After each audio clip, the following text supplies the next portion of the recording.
algebraic sum of the current meeting at a point in the electrical circuit is always zero.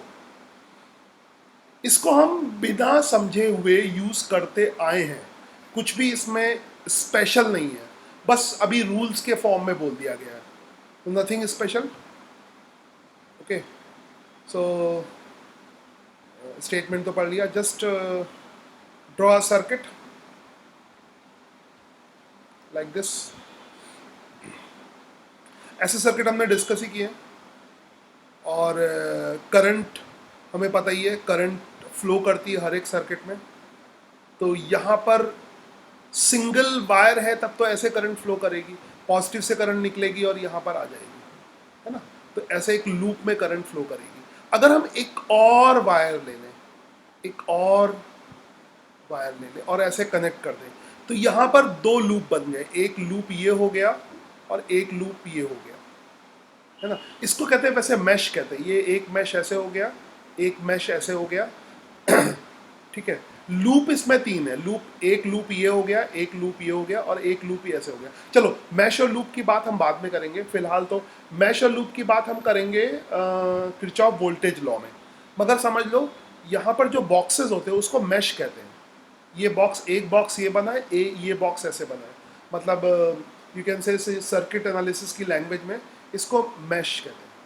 बाकी loop जो है वो track होता है. एक लूप ये हो गया, एक लूप ये हो गया और एक बाहर वाला लूप हो गया. ठीक है. तो दो मैश होंगे तो तीन लूप होंगे, इस तरह से. खैर, ये सर्किट डायग्राम में टेक्निकल टर्म्स है. फिलहाल यहाँ पे हमें पढ़ना है Kirchhoff first law, junction rule, जो कि करंट के बारे में. तो अगर यहाँ पर करंट आई आ रही है तो यहाँ से दो पार्ट में डिवाइड होगी करंट. ठीक है. ऐसे ही अगर कोई और जंक्शन है, डिफरेंट वायर का जंक्शन है, तो कई पार्ट में डिवाइड होगी. ठीक है, कई पार्ट में डिवाइड होगी. अब यहाँ पर देख लें, यहाँ पे दो पार्ट में डिवाइड होगी. तो यहाँ से करंट आ रही है और इधर की तरफ जा रही है. ठीक है. तो तुम इसको यूज करते आए हो पहले भी क्वेश्चन में कि जो करंट आएगी I1 करंट और जो जाएगी वो सेम होगी, यानी I1 की वैल्यू I2 प्लस I3 के बराबर होगी. ठीक है. तो इस पॉइंट को, ये मैश और लूप हो गया, इस पॉइंट को, ये जो जॉइंट होता है, ये जॉइंट, इसको जॉइंट कहते हैं, जंक्शन कहते हैं, नोड कहते हैं. ये फ्रीक्वेंटली वर्ड यूज करेंगे, जंक्शन, नोड, कुछ भी कह दो. अगर किसी जंक्शन पे बात करें, जंक्शन पता है तुम्हें, जैसे कोई भी ट्रेन का भी जंक्शन होता है, वो भी यही होता है कि कई ट्रैक जहाँ पे मिलते हैं वो जंक्शन होता है. तो इस जंक्शन पे इधर से जो करंट आएगी, इधर से जो करंट आ रही है और जंक्शन से जो करंट जा रही है दोनों साइड, तो आने वाली करंट और जाने वाली करंट टोटल, है ना, टोटल आने वाली करंट और टोटल जाने वाली करंट सेम होती है. तो आने वाली करंट है I1, जाने वाली करंट है I2 प्लस I3. तो I1 इज इक्वल टू क्या हो जाएगा, I2 प्लस I3. तो इसमें कुछ भी खास नहीं है, हम इसको यूज करते हैं. ठीक है. तो this is I1, this is I2. You can write I1 is equal to I2 plus I3. इसी को तुम कह सकते हो किरचॉफ जंक्शन रूल. यही किरचॉफ जंक्शन रूल है. तो बहुत बेसिक सी चीज़ है. नाउ इसका और एक्सप्लेनेशन देख लो. ये बेस्ड है चार्ज के कंजर्वेशन पे. ये एक्चुअली में बेस्ड है कि चार्ज कंजर्वेशन मतलब चार्ज कहीं भी इकट्ठा नहीं हो सकता, है ना. सर्किट में किसी भी जगह चार्ज कलेक्ट नहीं होता है, चार्ज फ्लो होता रहता है. अगर तुम्हें चार्ज से समझ में ना आए तो पानी के पाइप से ले लो. पानी का ऐसे पाइप है, तो पानी में पाइप कहीं भी इकट्ठा नहीं होगा. ठीक है. सपोज करो पानी का पाइप में पानी कभी भी इकट्ठा नहीं होगा. तो चार्ज के फ्लो को तुम वाटर फ्लो से कंपेयर कर सकते हो. ठीक है. तो वाटर फ्लो भी देख सकते हो. तो यहाँ से I1 करंट है, सपोज करो, इधर से I1 करंट एंटर कर रही है, इधर से I2 करंट निकल रही है और इधर से नीचे I3 करंट निकल रही है. I1, I2 और I3. ठीक है.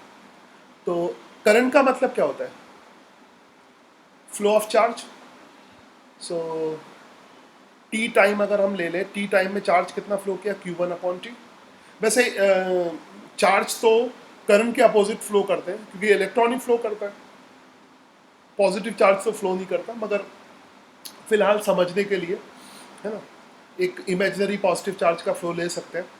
तो टी टाइम में टाइम फिक्स कर लिया. टी टाइम में Q1 चार्ज इधर एंटर कर रहा है और Q2 चार्ज ऐसे बाहर निकल रहा है ना, इस तरफ, और Q3 चार्ज इस तरफ बाहर निकल रहा है. मतलब किसी पर्टिकुलर टाइम में कुछ अमाउंट ऑफ वाटर कह सकते हो, इधर से जो वाटर एंटर कर रहा है, कुछ इधर से बाहर निकल रहा है, कुछ इधर से बाहर निकल रहा है। ऑब्वियसली अगर यहाँ पर इकट्ठा नहीं होता है पानी, यानी यहाँ पे चार्ज इकट्ठा नहीं होता है, तो जितना एंटर करेगा उतना ही बाहर निकलेगा, जितना एंटर करेगा उतना ही बाहर निकलेगा अगर चार्ज कलेक्ट नहीं होता है। तो बेसिकली वही चार्ज का फ्लो, यहाँ पे भी डायग्राम में देख लो, है ना, बीच में पॉजिटिव आयंस होते हैं और चार्ज फ्लो करते रहते हैं, रेंडमली फ्लो करते रहते हैं पॉजिटिव आयन के बीच में। तो ये चार्ज का फ्लो ऐसे समझाने के लिए, चार्ज के इलेक्ट्रॉन अगर इधर फ्लो करेंगे, करंट उसके अपोजिट फ्लो करेगी। ठीक है, दैट यू अंडरस्टूड पहले ही।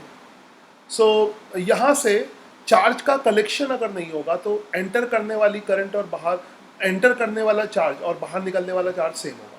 बस इसी को Q से इसी को T से डिवाइड कर दो। ठीक है, इसी को तुम क्या करो, T से डिवाइड कर दो।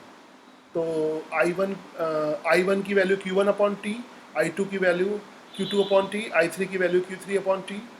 तो इसी को अगर T से डिवाइड कर दिया दोनों साइड कि जितना चार्ज एंटर किया उतना ही बाहर निकलेगा, Q2 और Q3, और इसको T से डिवाइड कर दिया, तो यू कैन से कि I1 is equal to I2 plus I3, I1 is equal to I2 plus I3।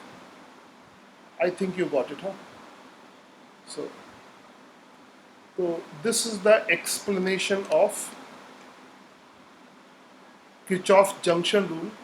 Kirchhoff junction rule charge के कंजर्वेशन पर बेस्ड है, याद रखोगे, चार्ज के कंजर्वेशन पर बेस्ड है। It is based on conservation of charge, it is based on conservation of charge. Conservation of charge मतलब non collection of charge, charge कहीं पे इकट्ठा नहीं होगा। तो इसको अभी हम फ्रीक्वेंटली डिफरेंट है ना, algebraic sum of the current meeting at a point in the electric circuit is always equal to 0. Just keep in mind, this is Kirchhoff junction rule.